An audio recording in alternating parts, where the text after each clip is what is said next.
আমরা এখন যে যুগে বসবাস করি এই যুগ এবং আবু জাহেলের যুগ এক। আমি দেখাচ্ছি, বোঝাচ্ছি, আগে বোঝার চেষ্টা করেন, কথাগুলো একটু বোঝার চেষ্টা করেন। রাসূলুল্লাহ সাল্লাল্লাহু আলাইহি ওয়াসাল্লাম যখন নবী হননি, রাসূলুল্লাহ সাল্লাল্লাহু আলাইহি ওয়াসাল্লাম যখন নবুয়ত পাননি, মক্কায় আইয়ামে জাহেলিয়াতের মধ্যে তিনি বসবাস করছেন।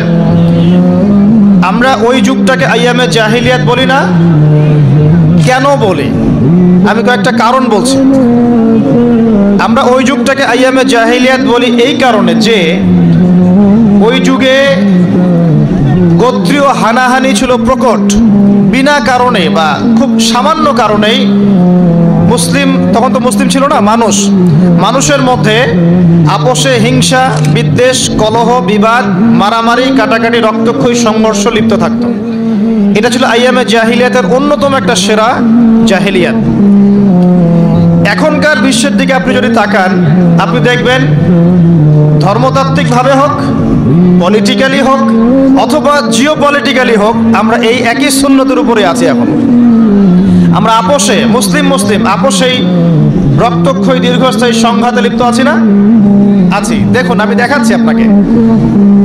নবী সাল্লাল্লাহু আলাইহি ওয়াসাল্লাম বলেছিলেন যে আমার উম্মতের মধ্যে ৭৩টা দল হবে।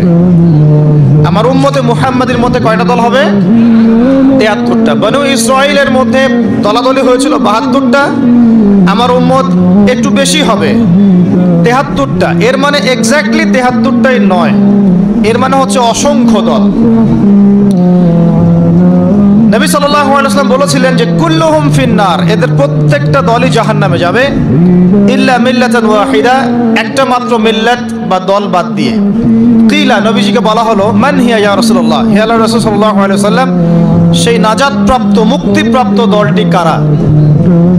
নবী সাল্লাল্লাহু আলাইহি ওয়াসাল্লাম বললেন মা আনা আলাইহি ওয়া আসহাবি আল ইয়াউমা, আজকের দিনে আমি এবং আমার সাহাবীরা যার উপরে আছি, যেই মত, যেই পথ, যে আদর্শের উপরে আছি, এর উপরে যারা থাকবে তারা সেই নাজাতপ্রাপ্ত দলের অন্তর্ভুক্ত। সে যে কোনো দেশের হতে পারে, যে কোনো রঙের হতে পারে, যে কোনো বর্ণের হতে পারে, যে কোনো ভাষার হতে পারে।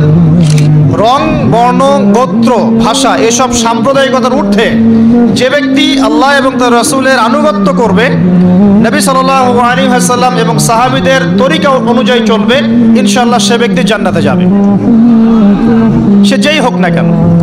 এখন নবীজি বলে দিয়েছেন এই উম্মতের মধ্যে ৭৩টা দল হবে। ধর্মতাত্ত্বিকভাবে আপনি দেখেন যে ধর্মের নামে আমরা অসংখ্য দলে ভাগ হয়ে গেছি, ভাগ জানি তো। ওই যে আইয়ামে জাহিলিয়াতের বিভক্তি, দলাদলি, এটা কি এখনো নাই? আছে। আবার পলিটিক্যালি যদি আপনি দেখেন, এখানেও দেখবেন যে আমরা বিভিন্ন দলে উপদলে বিভক্ত হয়ে গেছি, অথচ আমরা সবাই কিন্তু এক আল্লাহর বান্দা, এক নবীর উম্মত, এক কোরআনের ধারক এবং বাহক। তাহলে আইয়ামে জাহিলিয়াতের ওই সুন্নতের সাথে এটা মিলে গেল না? মিলল কি না? আচ্ছা, একটু যে আপনি এখন যে যুগের মধ্যে বাস করছেন, এই যুগ আর নবী সাল্লাল্লাহু আলাইহি ওয়াসাল্লামের আগের যুগ মানে আবু জাহেলদের যুগের মধ্যে আদতে কোনো পার্থক্য নাই। আপনাকে দেখাচ্ছি, একটা দেখালাম গোত্রীয় হানাহানি। আবু জাহেলদের যুগে কি হয়েছিল? এক ব্যক্তির একটা উট ছিল, এই উট আরেক ব্যক্তির ফসল খেয়ে ফেলেছে। এখন যার ফসল খেয়েছে সে ওই উটটাকে হত্যা করেছে। এখন যার উটকে হত্যা করা হয়েছে সে ব্যক্তি আবার গিয়ে ওই ব্যক্তিকে হত্যা করেছে যে উটটাকে হত্যা করেছিল। এবার এই নিয়ে দুই গোত্রের মধ্যে দ্বন্দ্ব, মারামারি, সংঘাত। এই সংঘাত চলেছে প্রায় ৮০ বছর। কত বছর? ৮০ বছর। আমি কিন্তু একটা কথা বানিয়ে বলছি না। এই যে ক্ষুদ্র একটা কারণে উট পানি খেয়েছে বা ফসল খেয়েছে, এই ক্ষুদ্র একটা কারণে ৮০ বছর জঙ্গে জামাল নামে একটা যুদ্ধ হয়েছে, উটের যুদ্ধ। এটা আবার সেই যুদ্ধ না যেটা আয়েশা রাদিয়াল্লাহু আনহা উটের পিঠে ছিলেন, ওই যুদ্ধের কথা বলছি না, এটা অনেক আগের কথা। তো এখন আপনি যদি বিশ্বের দিকে তাকান, এবার একটু দেশের বাইরে চলে যান, কারণ দেশ, এই পৃথিবীতে দেশ সবকিছু না, এই পৃথিবীতে বিশ্বটা সবকিছু। যদি একটা রাষ্ট্র অর্থনীতি, রাজনীতি, সামরিক বিষয়, অস্ত্রশস্ত্র, পারমাণবিক ওয়েপেন্স, মিডিয়া, প্রযুক্তি, সায়েন্স অ্যান্ড টেকনোলজি এগুলো থেকে যদি সমৃদ্ধ হয়, তাহলে ওই দেশটা সারা বিশ্বকে শাসন করতে পারবে ইনশাআল্লাহ। এখনকার যুগে কোন রাষ্ট্রের যদি অর্থনৈতিক ভিত্তি খুব শক্ত থাকে, কোন রাষ্ট্রের যদি সামরিক অবস্থা খুব ভালো থাকে এবং পারমাণবিক ওয়েপেন্স তার কাছে থাকে, আকাশ প্রতিরক্ষা ব্যবস্থা থাকে, স্যাটেলাইট থাকে, সায়েন্স অ্যান্ড টেকনোলজি থাকে, মেডিকেল সায়েন্স ইঞ্জিনিয়ারিং এর মধ্যে সুদক্ষ মানুষ থাকে এবং মিডিয়া থাকে, স্বতন্ত্র মিডিয়া, এই প্রত্যেকটা সেক্টর, ফাইন্যান্স খুব স্ট্রং হয়, জিওপলিটিক্যাল ক্ষেত্রগুলো স্ট্রং হয়, তাহলে ওই দেশটা ইনশাআল্লাহ তাআলা সারা বিশ্বকে শাসন করতে পারবে ইনশাআল্লাহ।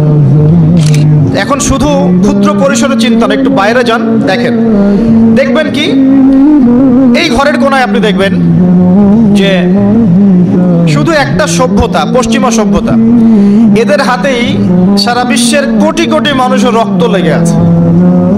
ইরাকের মানুষের রক্ত লেগে আছে, আফগানিস্তানের মানুষের রক্ত লেগে আছে, ওদের হাতে সিরিয়ার নিষ্পাপ শিশুদের রক্ত লেগে আছে, ইয়েমেনের শিশুদের রক্ত লেগে আছে, এদিকে উইঘুরদের রক্ত লেগে আছে, আপনি দেখবেন ভিয়েতনাম যুদ্ধের রক্ত লেগে আছে। শুধুমাত্র প্রথম বিশ্বযুদ্ধেই এরা 2 থেকে 3 কোটি মানুষকে হত্যা করেছে, আর দ্বিতীয় বিশ্বযুদ্ধে গিয়ে এরা 7 থেকে 8 কোটি মানুষকে হত্যা করেছে। শুধু ভিয়েতনাম যুদ্ধে 10 লাখ মানুষ মারা গেছে, ইতালির মুসোলিনির বিপ্লবে মারা গেছে এরকম আরো কয়েক লাখ, মাও সেতুং এর সময় মারা গেছে আরো কয়েক লাখ, রাশিয়ার কমিউনিজম যখন বিপ্লবটা হচ্ছিল ওই সময় মারা গেছে কয়েক লাখ। আর এই যে বর্তমান সময়গুলোতে দেখলেন যে মুসলিম কান্ট্রিগুলোকে বেছে বেছে টার্গেট করে টার্গেট কিলিং করা হয়েছে এবং প্রায় প্রত্যেকটা মুসলিম কান্ট্রির নিরীহ নিষ্পাপ শিশুদেরকে হত্যা করা হয়েছে, মা বোনদের ইজ্জত নেওয়া হয়েছে, অজস্র ভাইদেরকে হত্যা করা হয়েছে। তাদের অপরাধ একটাই, তাদের অপরাধ হচ্ছে তারা এক আল্লাহকে বিশ্বাস করে এবং 2 তারা মুহাম্মদ সাল্লাল্লাহু আলাইহি ওয়াসাল্লামকে শেষ নবী বলে মানে, আর কোনো অপরাধ নাই। আমার সামনে কোরআন আছে এবং আমি আলহামদুলিল্লাহ কোরআন পড়েছি, কোরআনের A to Z কোনো জায়গায় লেখা নাই যে নিরপরাধ নিষ্পাপ মানুষকে হত্যা করতে হবে, একটা জায়গা তো লেখা নাই। আছে এমনকি হিন্দু ভাই যারা আছেন তাদের বেদ, ওখানেও লেখা নাই নিরপরাধ নিষ্পাপ কোনো মানুষকে হত্যা করতে হবে, লেখা আছে। খ্রিস্টানদের ধর্মগ্রন্থ যেটা ওরা বলে আর কি, ওল্ড টেস্টামেন্ট, নিউ টেস্টামেন্ট, এগুলোর মধ্যেও কোথাও লেখা নাই যে নিষ্পাপ নিরপরাধ মানুষকে হত্যা করতে হবে। অথচ আমরা দেখলাম যে এই সভ্যতার হাতে সারা বিশ্বের কোটি কোটি মানুষের রক্ত লেগে আছে। আইয়ামে জাহিলিয়াতের সেই যে গোত্রীয় হানাহানি, এটা এখন কি বৈশ্বিক হানাহানিতে রূপ নিয়েছে না? ধরতে পারছেন কথা? খেয়াল করেন, এই যে রাশিয়াকে ব্যস্ত রেখেছে ইউক্রেনের সাথে, এদিকে তাইওয়ানকে ব্যস্ত রেখেছে চায়নার সাথে, এদিকে আমাদের দেশটাকে এখন ব্যস্ত রাখার প্ল্যান করেছে মিয়ানমারের সাথে, খুবই সুকৌশলে। মানে এদিকে আবার প্যালেস্টাইনিদেরকে ব্যস্ত রেখেছে ইসরায়েলের হাতে, এদিকে দেখবেন আফ্রিকান নেশনগুলোকে ব্যস্ত রেখেছে আপোষে দুর্ভিক্ষের মধ্যে, জীবনযাত্রার মান কমে যাচ্ছে। তারপরে আপনি দেখবেন যে ওই যে লিবিয়া, সিরিয়া, লেবানন, জর্ডান, এই যে আরব কান্ট্রিগুলো আছে, এগুলোকে ব্যস্ত রেখেছে আপোষের ক্রন্দনের মধ্যে। এভাবেই Iraq, Iran, Syria, Jordan, Lebanon, Palestine, প্রতিটা মুসলিম কান্ট্রির মধ্যে দেখবেন এরা ফাসাদ সৃষ্টি করে রেখেছে। সারা ওয়ার্ল্ডে এরা একটা কিছু চায়, পুরো বিশ্বে এরা চায় কি? এরা চায় যে সারা বিশ্বের ধার্মিকদের অধঃপতন হোক, সারা বিশ্ব থেকে ধর্মটা উঠে যাক। শুধু ইসলাম না, আপনি ভুল করছেন, শুধু ইসলামকে তারা তুলতে চায় না, এটা ভুল কথা। তারা ধার্মিকদেরকে সহ্য করতে পারে না। যদি আপনি একজন হিন্দু ধর্মের অনুসারী হন এবং আপনি আপনার ধর্মটাকে ঠিকঠাক মতো পালন করতে চান, তারা আপনার কলার চেপে ধরবে। আপনি একজন সৎ ইহুদি যদি হতে চান, তবুও তারা আপনার কলার চেপে ধরবে। আপনি একজন সৎ খ্রিস্টান হতে চান, তবুও তারা আপনার কলার চেপে ধরবে। আর যদি আপনি সৎ মুসলিম হতে চান, তাহলে আপনার কল্লা আলাদা করে ফেলে দেবে। এটা এজেন্ডা। কারণটা কি? কারণ হচ্ছে এই ধার্মিক মানুষটা যদি থাকে পৃথিবীতে, তাহলে একটা সভ্যতার একটা উদ্দেশ্যটা বাস্তবায়ন হবে না। কি উদ্দেশ্য? উদ্দেশ্য হচ্ছে সারা ওয়ার্ল্ডকে শাসন করা। They want to rule the world. তারা সারা বিশ্বটাকে জুলুমের দাপটে, নাস্তিকতার আদলে গডলেস ওয়ার্ল্ড হিসেবে রিফর্ম করতে চায়। এবং এই কাজটা কে করবে শেষ জামানায়? নবী সাল্লাল্লাহু আলাইহি ওয়াসাল্লাম বলে দিয়েছেন। তিনি বলেছেন শেষ জামানায় এমন একজন সত্তা বের হবে যে নিজেকে আল্লাহ দাবি করবে। কি বলবে? আল্লাহ দাবি করবে, যে এক হাতে জান্নাত এক হাতে জাহান্নাম নিয়ে করবে। সে আকাশ নিয়ন্ত্রণ করবে, সে দুর্ভিক্ষ দেওয়ার ক্ষমতা রাখবে।